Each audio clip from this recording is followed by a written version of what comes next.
It's time for another Dice Tower review with Z Garcia.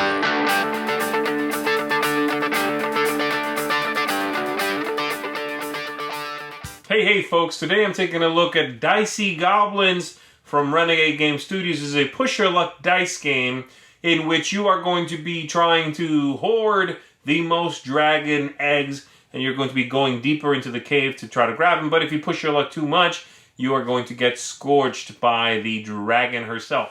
The game is very light, very simple, pretty quick.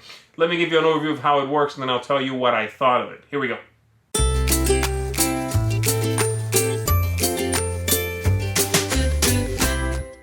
To set up the game, we will put all the dice here in the bag. We are going to give each player one of these tokens that they are going, that's a double-sided token. They'll be using that every time they make a choice as to what their intent is. And then we'll make a little pool of the money here. You're ready to go. The objective of the game is to have the most of these dragon eggs, and you're going to be acquiring those by going deeper into the layer of the dragon and leaving at the right time, making sure you don't push your luck too much and stay in there longer than you should, okay? The game's going to be played over either 6 rounds, and then you'll determine the winner, or if someone ever has 18, that also ends the game, 18 of the eggs, and then whoever has the most would be the winner. So typically you'll play 6 rounds, or sometimes 5 is a good stopping point, because sometimes someone will get 18 at the 5th round.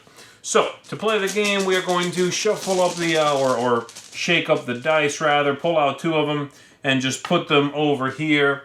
And then everybody is going to make a choice whether they are going to continue going deeper into the lair of the dragon, or whether they are going to run away. On this side, there's a little goblin, lit on flames, running for his little goblin life.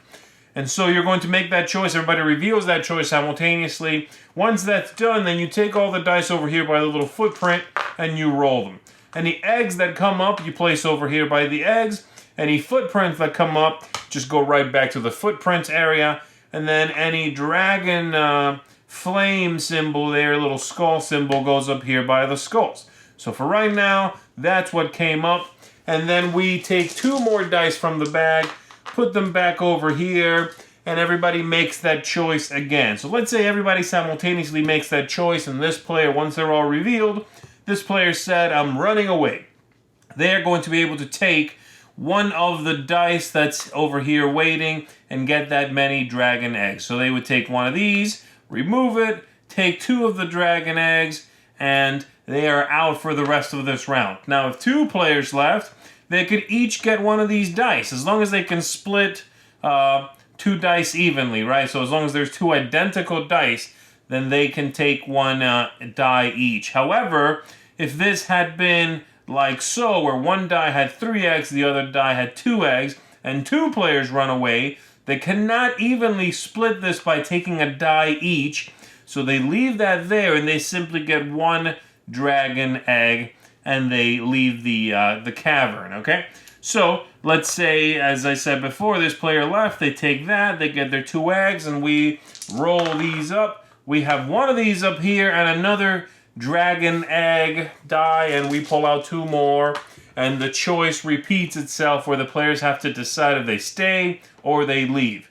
So, they can continue pushing their luck until there are 3 of these skulls, and at that point, if you're still in the cave, you get cinched, you get burned out of there, and you leave with nothing at all, and you pushed your luck too far. And once everyone has either run away and taken something, or just walked away with a single leg, or they pushed their luck too much and 3 of these little skulls came up, like so, then that round is over. You take all of the dice, throw them back in the bag, and you take out 2 more for the second round. You continue doing that, as I said, either 6 rounds or 18 of the eggs. A couple of other things to note here. The dice have slightly different distributions. So the copper ones are the least impressive. They go up to 3 eggs. Then we have the silver ones, and then we have the golden ones. And there's also 1 red die here, which is a special die. It's similar to the golden die, But it's actually similar to one of these silver dice. Yeah. But the difference with this one is you can never take it unless you are leaving alone. So let's say this is what's in the pool here for the eggs. And you and someone else leave, say these two players leave. You can actually not split this because no one can get the red die unless they leave on their own. And when you do get the red die, you will take that many eggs from another player of your choice. So that one really messes with people's minds a little bit because you got to be real careful when you leave.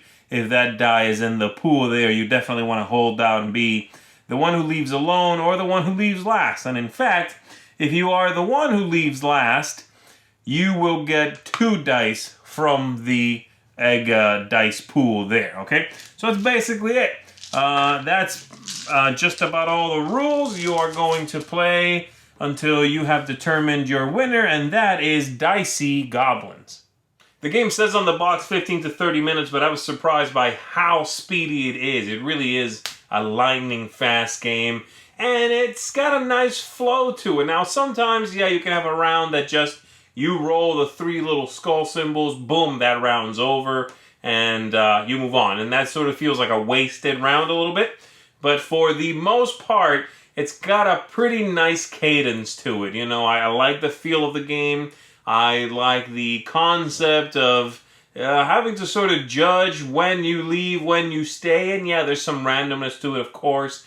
But the game feels a lot like Ink and Gold, if you happen to be familiar with that game. This could have been the dice game version of Ink and Gold. It is very close to that. Now, is it too close to own both? Possibly. I'm leaning towards yes. They're very, very close. But that does not mean this is not a great game. And if you enjoy the dice concept over cards that get flipped and you push your luck that way, then definitely this is going to be more up your alley. The theme in this one also is interesting and cute and makes for some nice artwork. Great dice. Also, those etched dice are beautiful.